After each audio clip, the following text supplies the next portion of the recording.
of identifying project stakeholders, regularly analyzing and documenting relevant information regarding their interests, involvement, interdependencies, influence, and potential impact on project success.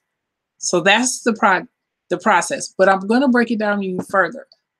A stakeholder is anyone or group or organization that can positively or negatively impact your project. So I'm going to give examples of stakeholders. You yourself, the project manager, is a stakeholder. Your project team, upper management, the sponsor, the person who writes the check for the project, the client or the company that is behind the sponsor, also the government.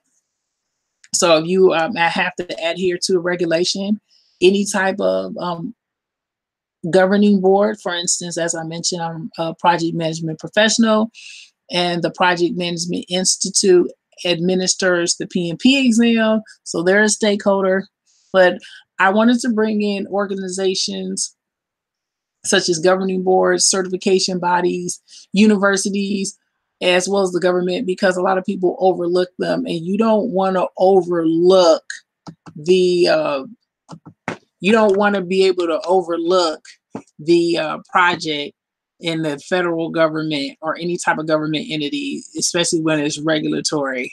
And that's something that people miss, which is why stakeholder identification is very critical to the success. So why is stakeholder identification so important? It can make or break your project. And one of the biggest mistakes that people make is that they only identify stakeholders in the beginning. So they only identified in the beginning when you're putting the project charter together. They're not identifying it when the project management plan happens, when you're doing the work, when you're evaluating the work, or when you're closing it. So in project management, you have 5 domains.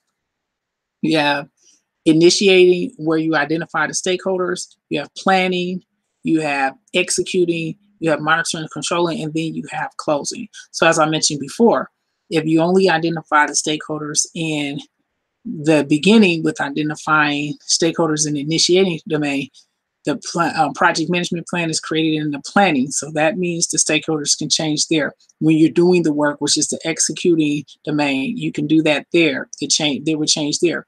Then the monitoring and controlling, when you're evaluating the work against the baselines, it can change there. And then when you're closing and you're delivering the project to the sponsor and the company, your stakeholders can change. So it's very important that throughout all 5 project management domains that you make sure that you identify stakeholders. That's one of the biggest mistakes for project managers.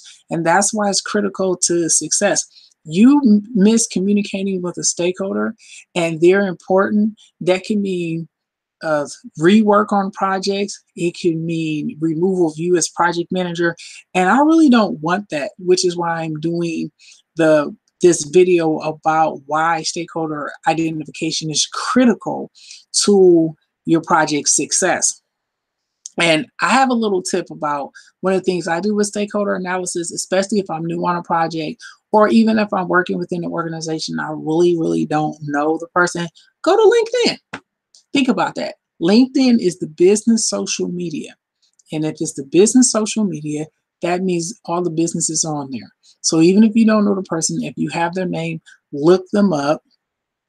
The company may even have a LinkedIn company page, and you can learn more about that organization, more about the person. Look for commonalities so that when you first meet them, you can have a wavelength, you have a better understanding.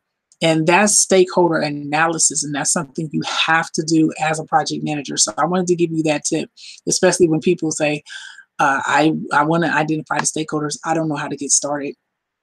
That's something that I do to help me. So remember why stakeholder identification is so important. The stakeholders can make or break your project. And remember what I've also said, that you need to identify your stakeholders throughout all 5 domains.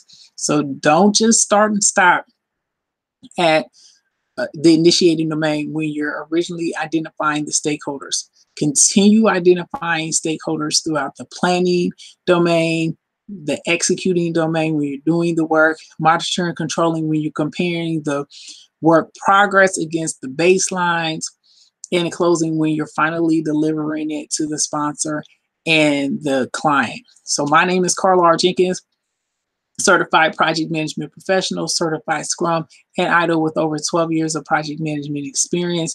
I'm just telling you why stakeholder identification is critical to your project success. You can subscribe to my YouTube channel at Carla Jenkins. Also, my website, info@carlarjenkins.com and carlarjenkins.com. So I'd like to thank all live and replay viewers for watching my video. I really appreciate it. I'll see you in the next live stream video. Goodbye.